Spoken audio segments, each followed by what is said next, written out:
Anda bisa bayangkan, Nabi Zakaria, salat. Nabi Isa, salat. Nabi Ismail, salat. Nabi Musa, salat. Nabi Muhammad, salat. Nabi, Rasul, dekat dengan Allah, surga sangat terjamin, tingkat paling tinggi, tidak ada hisab untuk mereka. Mereka semua salat. Anda bukan Nabi, Anda bukan Rasul. Sampai subuh ini belum ada jaminan surga. Tingkatnya belum tentu paling tinggi. Hisabnya masih menegangkan. Dan Anda memilih tidak salat. Ada sesuatu yang harus kita perbaiki dalam kehidupan kita. Karena itulah hadirin sekalian, ada sesuatu juga yang menarik ketika konsepsi salat itu dibangun dalam Al-Quran. Ternyata Masya Allah, perintah salat kepada para nabi dan rasul yang kemudian diteruskan pada umatnya, itu umumnya seringkali diawali dengan pengenalan Allah terlebih dahulu sebelum ibadah salat itu ditunaikan. Perhatikan kembali ketika Allah firmankan kepada Musa alaihi salam, sebelum Musa diperintahkan untuk salat, terlebih dahulu Allah mengenalkan dirinya supaya diketahui dalam salat itu siapa yang disembah. Supaya dikenal siapa yang disembah. Supaya dirasakan kenikmatan saat menyembahnya. Supaya dihadirkan kekhusyuan saat menyembahnya. Maka Allah firmankan, Innani anallah. Allah perkenalkan dirinya. Saya ini Allah. La ilaha illa ana. Tidak ada Tuhan yang layak disembah kecuali saya. Fa'budni, sembah saya. Perhatikan, kalimat perintah minta menyembah diawali dengan pengenalan terlebih dahulu tentang Allah Subhanahu wa taala. Siapa Allah? Dikenalkan aspek ketuhanannya, dikenalkan rasionalitas kenapa mesti menyembahnya, diberikan sifat-sifatnya supaya diperkenalkan agar khusyuk dalam menyembahnya. Baru kemudian muncul kalimat wa aqimis shalah. Tunaikan salat. Cukup menarik. Dan semua demikian. Bahkan fase salat di masa Nabi SAW, ini yang paling menarik. Sebelum diperintahkan salat, setahun sebelum hijrah ke Madinah Al-Munawwarah itu, dalam usia Nabi 52 tahun, setelah 12 tahun berdakwah di kota Mekah, ternyata perintah salat tidak langsung diberikan saat Nabi diangkat jadi Rasul, tapi justru diberikan perintah untuk mengenalkan Allah terlebih dahulu pada masyarakat hampir selama 12 tahun. Baru kemudian muncul perintah untuk menunaikan salat. Hadirin, inilah yang kita jadikan bahasan pada subuh ini. Mengapa kemudian Allah perkenalkan terlebih dahulu tentang konsepsi ketuhanan, konsepsi penyembahan sebelum turun perintah untuk menyembahnya. Saya ingin tunjukkan sedikit saja perbedaan orang dulu salat dengan orang sekarang salat. Dulu orang salat karena mengenal Allah terlebih dahulu, memahami bagaimana cara menyembahnya, maka kenikmatan salatnya Masya Allah ketika ditunaikan khusyuk sungguh tak terlukiskan.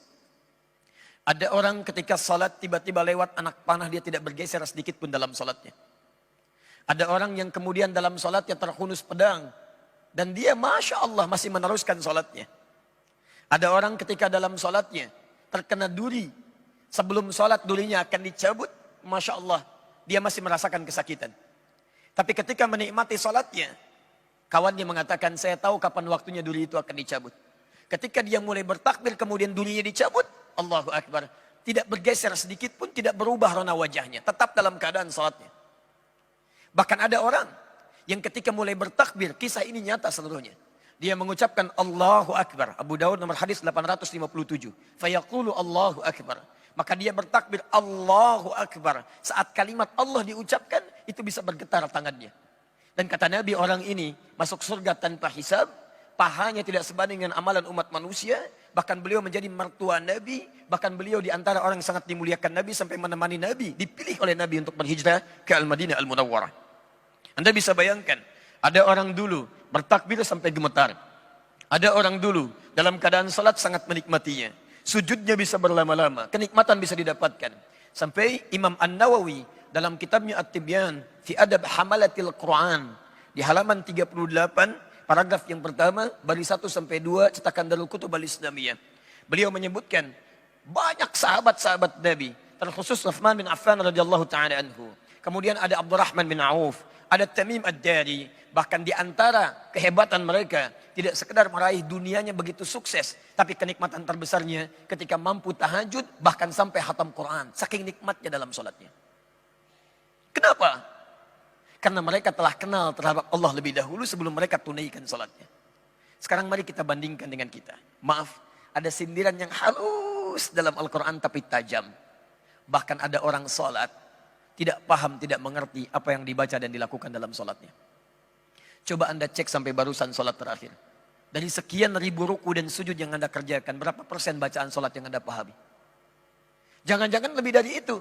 Kita pun tidak sadar bahwa ketika saat salat, ketika sedang menunaikan salat, kita dipersaksikan oleh Allah Subhanahu wa taala. Bahkan kata Nabi di Abu Daud nomor hadis 666, ada orang salat yang tidak sadar berapa rakaat sedang menunaikan salatnya. Hatta la yash'ur al-musalli kam raka'atan yusalli. Sampai ada orang salat kata Nabi tidak sadar berapa rakaat sedang menunaikan salatnya. Orang dulu saking nikmatnya, rakaat pertama salat subuh sujudnya begitu berlama-lama karena kenal dengan Rabbnya. Sampai Nabi di akhir sujudnya seakan-akan menunggu sujud berikutnya begitu lama. Karena itulah beliau nikmati sujud yang terakhirnya. Indah. Masya Allah. Bandingkan dengan kita. Dari sekian salat yang kita tunaikan, berapa yang kita nikmati? Jangan-jangan kita pun tidak merasa sedang menyembah Allah Subhanahu wa taala. Hanya lisan kita mengatakan menyembah Allah, tapi hati kita tidak hadir dalam lisan yang kita ucapkan. Karena itulah Bapak dan Ibu sekalian, ikhwah sekalian, penting kita ketahui dulu kemudian bangunan konsepsi mengenal Allah Subhanahu wa taala dalam hal sebelum kita menyembahnya, agar kenikmatan dalam setiap ibadah yang kita lakukan itu hadir dan melahirkan kekhusyuan. Karena itulah ibadahnya disebut dengan salat, terambil dari kata silah. Saya mohon izin. Bismillah. Perhatikan sini, kata salat. As-salat ini bentuk tunggalnya. Seakar dengan kata silah. Kata dasarnya dari kata wasala yasilu silatan, kemudian jadi salat. Wasala yasilus silah. Sesuatu yang sampai atau terhubung dengan erat. Hubungan yang erat yang sulit untuk dipisahkan. Silah. Anda pernah dengar istilah silaturahim? Silaturahim. Hubungan kasih yang sangat erat, yang sulit untuk dilepaskan. Bukan saat kumpulnya. Ini seringkali keliru ini. Ya. Silaturahim itu terwujud bukan saat kumpulnya. Tapi saat Anda berpisah setelah momentum pertemuan itu terjadi. Kalau Anda bertemu dengan kawan-kawan Anda menyapa, wajar karena Anda melihat orangnya. Karena Anda berjumpa dengan sosoknya. Yang paling hebat itu setelah Anda berpisah, masih ada hubungan kasih antara Anda dengan kawan Anda, sehingga Anda mendoakan dia dalam kebaikan. Dalam sujud Anda doakan. Dalam doa Anda sertakan. Itu yang dimaksudkan hubungan yang erat, yang sulit untuk dipisahkan.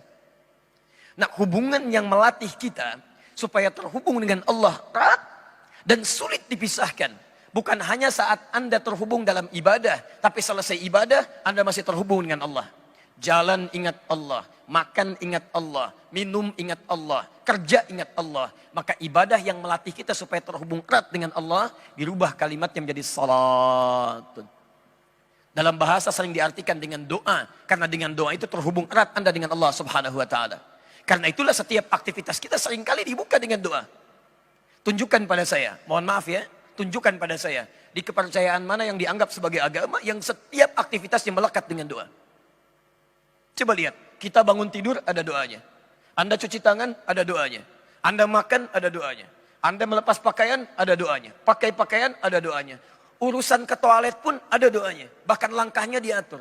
Masuk kiri, keluar kanan.